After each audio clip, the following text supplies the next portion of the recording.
Hello' friends, আপোনালোক সকলোকে পুনৰবাৰ মোৰ চেনেললৈ স্বাগতম জনাইছোঁ। আশা কৰোঁ আপোনালোক সকলো ভালে কুশলে আছে। মোৰো ভাল। আজি মই আপোনালোকৰ ওচৰলৈ লৈ আহিছোঁ এটা পেনকেকৰ ৰেচিপি। এতিয়া আহকচোন এই ৰেচিপিটো বনাবলৈ মই কি লৈছোঁ চাই লওঁ। এতিয়া মই লৈছোঁ এটা কণী। কণীটো মই এটা বাউলত ভাঙি লৈছোঁ। এয়া চাওক। এতিয়া মই ভালদৰে কণীটো ফেটি ল'ম। যেতিয়ালৈকে কালাৰটো চেঞ্জ নহয় তেতিয়ালৈকে মই ফেটি ল'ম। এয়া চাওক, অলপ বগা হৈ যোৱালৈকে আপোনালোকে ফেটি ল'ব। অলপ ফেন আহিব লাগিব, সিমান সময়লৈকে ফেটিব। আৰু এতিয়া দিছোঁ মই অলপমান চেনি দি দিছোঁ। চেনিখিনি মই গুড়ি চেনি ব্যৱহাৰ কৰিছোঁ। আপোনালোকে গোটা চেনিও ব্যৱহাৰ কৰিব পাৰিব। গোটা চেনিখিনি দিলে আপোনালোকে ভালদৰে ফেটি ল'ব। যিহেতু মই গুড়ি চেনি ব্যৱহাৰ কৰিছোঁ, গুড়ি চেনি ব্যৱহাৰ কৰিলে বেছি দেৰি ফেটিব নালাগে। এয়া চাওক, যিমান দেৰি ভালদৰে ফেটে সিমানেই কেকটো খাবলৈ ধুনীয়া হয়। এতিয়া ইয়াতে লৈছোঁ মই অলপমান ময়দা। মই চাহ কাপেৰে 2 কাপ ময়দা লৈছিলোঁ। এতিয়া মই ময়দাখিনি অলপকৈ দি মিক্স কৰি ল'ম।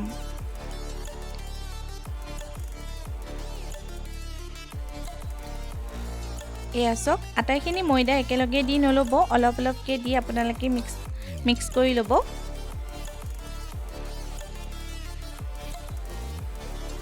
এয়া চাওক, মোৰ মিক্স কৰা হৈ গ'ল। এতিয়া মই লৈছোঁ চাহ খোৱা কাপেৰে 1 কাপ গাখীৰ। এই চাহ খোৱা কাপেৰে 2 কাপ মই ময়দা লৈছিলোঁ। এতিয়া মই গাখীৰখিনি অলপ দি মিক্স কৰি ল'ম। ইয়াত মই আমুল তাজা গাখীৰ ব্যৱহাৰ কৰিছিলোঁ। আপোনালোকে গৰু গাখীৰো ইয়াত ব্যৱহাৰ কৰিব পাৰিব। এয়া চাওক, আটাইখিনি গাখীৰ একেলগে দি নিদিব, যিহেতু কম বেছি পৰিমাণো হ'ব পাৰে গাখীৰৰ পৰিমাণটো। সেইবাবে অলপকৈ গাখীৰখিনি দি মিক্স কৰি ল'ব। এয়া চাওক, মোক সম্পূৰ্ণ 1 কাপ গাখীৰ লাগিছিল। এয়া দেখিছেনে? বেটাৰটো আমি যেনেধৰণে কেক বনাওঁ, কেকতকৈ অলপমান পনীয়া হ'ব লাগিব, তেতিয়া বেছি ভাল হয়। এতিয়া মই দিছোঁ চাহ চামুচেৰে 3 চামুচ ৰিফাইন অইল। এয়া চাওক, এতিয়া মই ৰিফাইন অইলখিনি দিয়াৰ পাছত ভালদৰে মিক্স কৰিব লাগিব। এয়া চাওক, মই ভালদৰে মিক্স কৰা হৈ গ'ল। এতিয়া দিম চাহ চামুচেৰে আধা চামুচ বেকিং পাউডাৰ।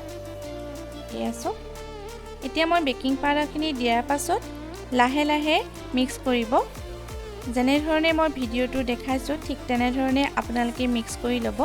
এয়া চাওক, লাহে মিক্স কৰিব। এতিয়া মোৰ বেটাৰটো সম্পূৰ্ণ ৰেডি হৈ গ'ল। এতিয়া মই 5 মিনিটমান সময়ৰ বাবে এই বেটাৰটো ঢাকি ৰাখিম। আনফালে এখন টাৱা মই গৰম কৰি ৰাখিছোঁ। মই জুইটো একেবাৰে ল' ফ্লেমত ৰাখিছোঁ। আৰু এটুকুৰা কটনত মই অলপমান বাটাৰ লৈ মই টাৱাখনত অলপমান সানি লৈছোঁ। আপোনালোকে বাটাৰ সলনি ঘিউ বা ৰিফাইন অইলো ব্যৱহাৰ কৰিব পাৰিব। দেখিছেনে, মই একেবাৰে জুইটো ল' ফ্লেমত ৰাখিছোঁ। এতিয়া মই বেটাৰখিনি অলপকৈ দি লৈছোঁ। এয়া চাওক, আপোনালোকে এই বেটাৰখিনি অলপ সৰু ডাঙৰ কৰিব পাৰে। মই এইটো জোখতে ৰাখিছোঁ। এইখিনি পেনকেকটো আপোনালোকে অলপ সৰুকৈ বনাই খাবলৈও ভাল লাগে। এয়া চাওক, 1 মিনিটমান সময়ৰ বাবে আপোনালোকে ঢাকি ৰাখিব। এতিয়া চাওক, 1 মিনিটমান সময়ৰ পাছত এয়া চাওকচোন, মই আপোনালোকৰ ওচৰৰ পৰা দেখাই দিছোঁ। এয়া দেখিছেনে, ওপৰত এনেকৈ বাবলছ ওলাবলৈ ধৰিছে।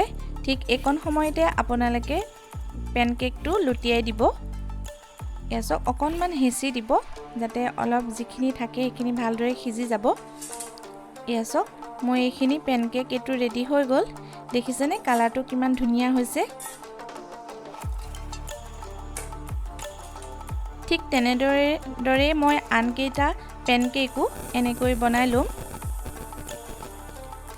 আপোনালোকে ননষ্টিক টাৱা নাথাকিলে সাধাৰণ টাৱাটো এনেকৈ পেনকেক বনাব পাৰিব। মই সেই সাধাৰণ টাৱাতে বনাইছোঁ। এয়া দেখিছেনে?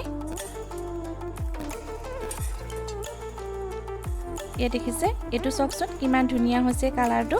পেনকেকৰ আচলতে এই কালাৰটো হ'লে খাবলৈও ধুনীয়া লাগে আৰু দেখিবলৈও ভাল লাগে। এয়া চাওক, ঠিক তেনেকৈ মই অলপকৈ বনাই লৈছোঁ এটা এটাকৈ। এতিয়া মই একেবাৰে অলপ ওচৰৰ পৰা আপোনালোকক দেখাই দিছোঁ। এয়া চাওক, বেটাৰটো মই অলপমান দি 1 মিনিটমান সময়ৰ বাবে ঢাকি ৰাখিছোঁ। আকৌ মই 1 মিনিটমান সময়ৰ পিছত দেখাইছোঁ। এয়া চাওক, এনেকৈ বাবলছ ওলালে আপোনালোকে লুটিয়াই দিব। এতিয়া এইটো এটা ৰেডি হৈ গ'ল। এতিয়া মোৰ পেনকেকখিনি বনোৱা ৰেডি হৈ গ'ল। এয়া চাওক কিমান ধুনীয়া আছে, সঁচাকৈ খাবলৈও বহুত ধুনীয়া হৈছিল আৰু কোমল আৰু বহুত সফ্ট হৈছিল এই পেনকেকটো। আৰু মই কেইটামান এনেকৈ কোকো পাউডাৰ দিও কেইটামান মই বনাই ল'লোঁ। যেহেতু ল'ৰাই কৈছিল কোকো পাউডাৰ দি বনাই দিবলৈ, সেইবাবে মই তালে এইকেইটা মই কোকো পাউডাৰ দি বনালোঁ। আপোনালোকেও এনেকৈ কোকো পাউডাৰ দি বনাব পাৰিব। কোকো পাউডাৰ দি বনালেও একেই হৈ খাবলৈ অলপ টেষ্টটো ধুনীয়া আহে। আৰু চকলেট দিও আপোনালোকে এই কেকটো বনাই খাব পাৰিব। এয়া চাওক মই অলপমান ওপৰতে মৌজোল দি দিছোঁ। মৌজোলৰ লগত এই কেকটো খাই সঁচাকৈ বহুতেই ভাল লাগে। এয়া চাওক। আৰু আপোনালোকে ব্ৰেকফাষ্টতো এই ৰেচিপিটো বনাই খাব পাৰিব। আৰু সৰু ল'ৰা ছোৱালী টিফিনতো আপোনালোকে কম সময়ৰ ভিতৰতে বনাই দিব পাৰিব। এয়া আৰু আজি যদি মোৰ ভিডিঅ'টো চাই ভাল পালে তেন্তে প্লিজ লাইক এটা কৰিব, কমেণ্ট কৰি জনাব আপোনালোকৰ কেনেকুৱা লাগিল। আৰু প্লিজ মোৰ চেনেলটো ছাবস্ক্ৰাইব কৰিবলৈ একেবাৰে নাপাহৰিব। আজিলৈ আহিছোঁ, আকৌ এটা নতুন ৰেচিপি লৈ আপোনালোকৰ মাজলৈ পুনৰ আহিম। আজিলৈ বাই বাই।